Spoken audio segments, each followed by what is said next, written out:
है कि अल्लाह कौन है, वह कैसा है, उसके गुण क्या हैं, वह कहां है। जानिए इन सवालों के जवाब इस वीडियो के माध्यम से। क्यों बनाई अल्लाह का शब्द मन में आते ही एक महान महिमा की कल्पना मन में पैदा होती है, जो हर वस्तु का स्वामी और रब हो। उसने हर वस्तु को अकेले उत्पन्न किया हो, पूरे संसार को चलाने वाला वही हो। धरती और आकाश की हर चीज उसके आज्ञा का पालन करती हो, अपनी संपूर्ण विशेषताओं और गुणों में पूर्ण हो। जिसे खाने पीने की आवश्यकता न हो, विवाह और वंश तथा संतान की जरूरत न हो, केवल वही महिमा उपासना के योग्य होगी। अल्लाह ही केवल है जो सब गुणों और विशेषताओं में पूर्ण है। अल्लाह ताला की कुछ महत्वपूर्ण विशेषता पवित्र कुरान की इन आयतों में बयान की गई है। अर्थात अल्लाह वह जीवंत शाश्वत सत्ता जो संपूर्ण जगत को संभाले हुए है, उसके सिवा कोई पूज्य नहीं है।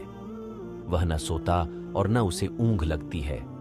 जमीन और आसमानों में जो कुछ है उसी का है। कौन है जो उसके सामने उसकी अनुमति के बिना सिफारिश कर सके। जो कुछ बंदों के सामने है उसे भी वह जानता है, और जो कुछ उससे ओझल है उसे भी वह जानता है, और उसके ज्ञान में से कोई चीज उनके ज्ञान की पकड़ में नहीं आ सकती।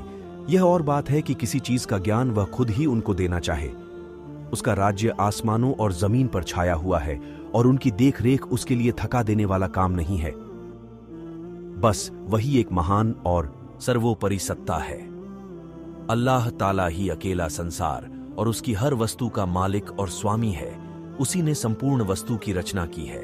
वही सबको जीविका देता है, वही सबको मृत्यु देता है, वही सबको जीवित करता है। इसी उपकार को याद दिलाते हुए अल्लाह ताला फरमाया है, वह आकाशों और धरती का रब और हर उस चीज का रब है जो आकाशों और धरती के बीच है।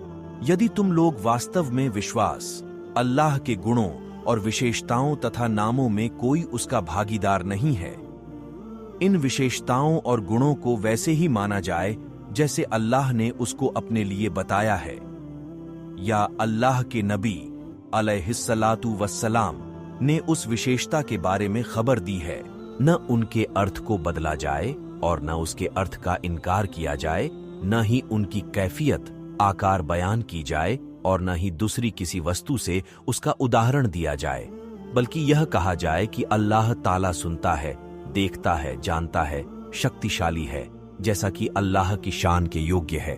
वह अपनी विशेषता में पूर्ण है, उसमें किसी प्रकार की कमी नहीं है।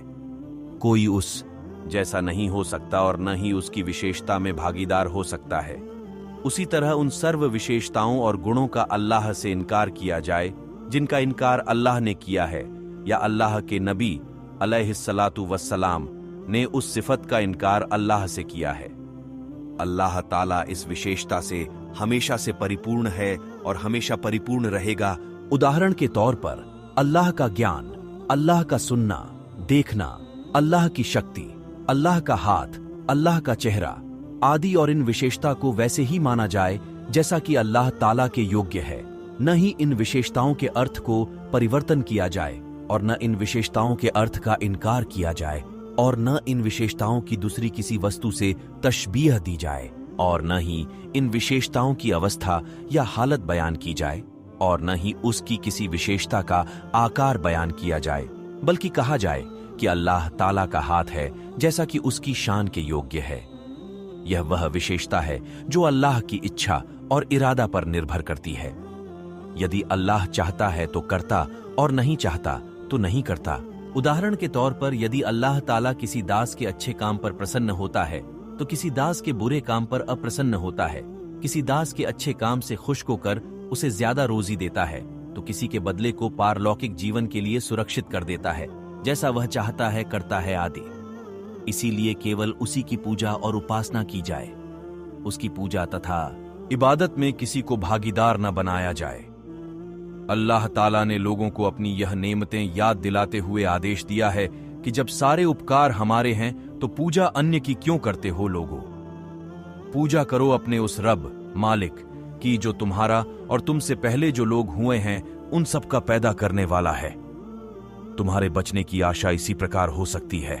वही है जिसने तुम्हारे लिए धरती को बिछौना बनाया, आकाश को छत बनाया, ऊपर से पानी बरसाया और उसके द्वारा हर प्रकार की पैदावार निकालकर तुम्हारे लिए रोजी जुटाई। अतः जब तुम यह जानते हो तो दूसरों को अल्लाह का समक्ष न ठहराओ। जो लोग आकाश एवं धरती के मालिक को छोड़कर मृतक मानव, पेड़, पौधे, पत्थरों और कमजोर वस्तुओं को अपना पूज्य बना लेते हैं, ऐसे लोगों को संबोधित करते हुए अल्लाह ने उन्हें एक उदाहरण के माध्यम से समझाया है।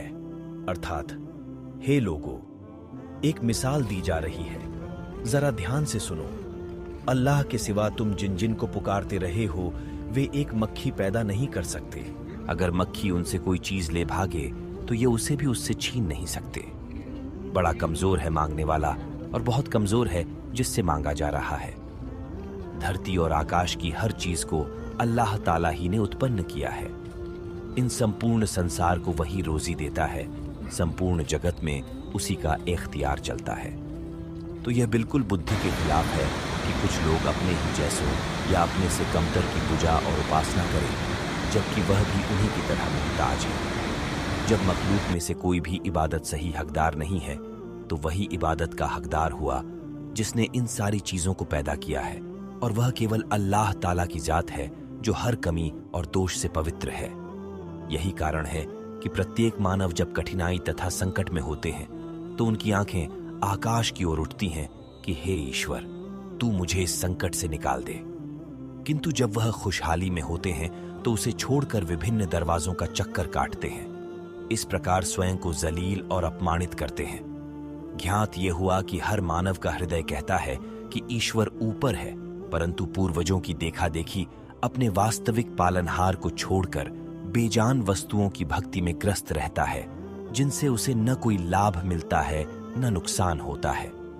अंत में हम अल्लाह से दुआ करते हैं कि वह हम सबको अपने संबंध में सही ज्ञान प्रदान करे। आमीन। दोस्तों, अगर आप ऐसे ही इस्लामिक वीडियो देखना पसंद करते हो तो हमारे चैनल इस्लामिक रूल्स को सब्सक्राइब और लाइक शेयर कर दो।